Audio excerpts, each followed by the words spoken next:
Pasar otomotif Indonesia semakin ramai dengan hadirnya merek-merek baru. Salah satunya adalah BYD, produsen mobil listrik asal Tiongkok yang kini mulai serius menggarap pasar tanah air.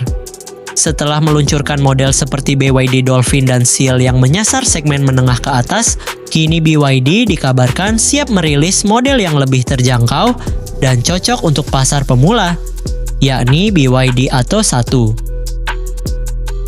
Mobil ini digadang-gadang siap menantang dominasi mobil murah ramah lingkungan seperti Toyota Agya, Honda Brio, dan Daihatsu Ayla. BYD Atto 1 merupakan mobil listrik mungil yang didesain untuk kebutuhan mobilitas perkotaan. Dengan ukuran yang kompak dan tampilan modern, mobil ini menjadi alternatif menarik bagi pengguna yang menginginkan kendaraan hemat energi dan ramah lingkungan. Atto 1 akan menjadi salah satu mobil listrik termurah di kelasnya. Secara spesifikasi, BYD Atto 1 dibekali dengan motor listrik tipe permanen magnet synchronous yang mampu menghasilkan tenaga sekitar 75 horsepower dan torsi 135 Nm. Kapasitas baterainya berada di kisaran 30 kWh yang mampu menempuh jarak sekitar 300 km dalam sekali pengisian. Mobil ini menggunakan penggerak roda depan dan transmisi otomatis satu percepatan. Dari sisi dimensi, panjang mobil sekitar 3.800 mm, lebar 1.700 mm, dan tinggi 1.580 mm. Cocok untuk parkir di area sempit dan padat.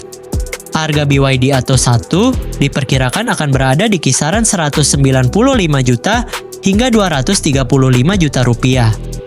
Jika benar demikian, maka mobil ini berada sedikit di atas harga rata-rata LCGC yang umumnya dibanderol antara 160 juta hingga 220 juta rupiah.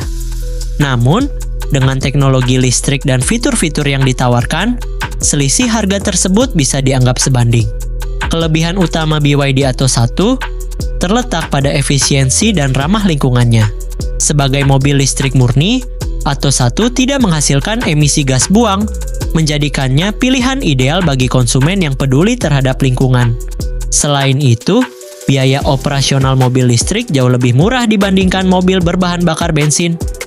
Dari sisi desain, Atto 1 tampil modern dan futuristik, serta dilengkapi berbagai fitur seperti layar sentuh, konektivitas smartphone, kamera mundur, sensor parkir, serta sistem pengereman regeneratif. Meski begitu, Atto 1 juga memiliki beberapa kekurangan. Salah satunya adalah jarak tempuh yang masih terbatas, hanya sekitar 300 km sekali isi daya. Hal ini membuat mobil kurang cocok untuk perjalanan jarak jauh antar kota.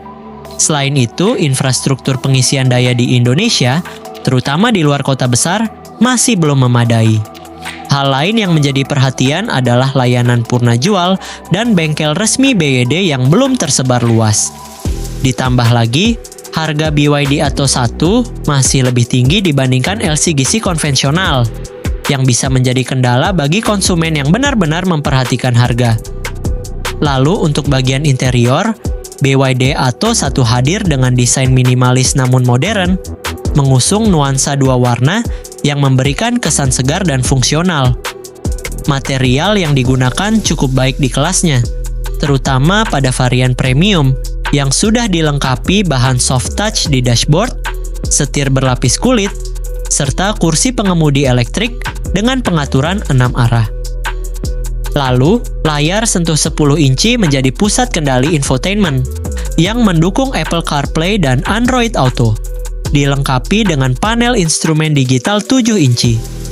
Kabin bagian belakang cukup lega untuk mobil sekelas city car, dengan sandaran kepala yang dapat disesuaikan. Meskipun desainnya lebih sederhana dibandingkan model BYD lain, fitur-fitur seperti wireless charging, port USB lengkap, dan sistem audio 4 speaker membuatnya tetap kompetitif. Kekurangannya terletak pada absennya fitur ADAS dan penggunaan plastik keras di beberapa bagian kabin. Namun secara keseluruhan, interior Atto 1 cukup nyaman dan fungsional untuk kebutuhan harian di lingkungan perkotaan. Secara keseluruhan, BYD Atto 1 adalah langkah menarik dari BYD untuk merambah pasar mobil murah di Indonesia. Jika strategi harga dan dukungan purna jual bisa dikelola dengan baik, mobil ini berpotensi menjadi pesaing serius bagi segmen LCGC yang selama ini didominasi oleh merek-merek Jepang. Kehadiran Atto 1 juga menjadi sinyal bahwa era mobil listrik semakin dekat, bahkan untuk segmen pemula sekalipun.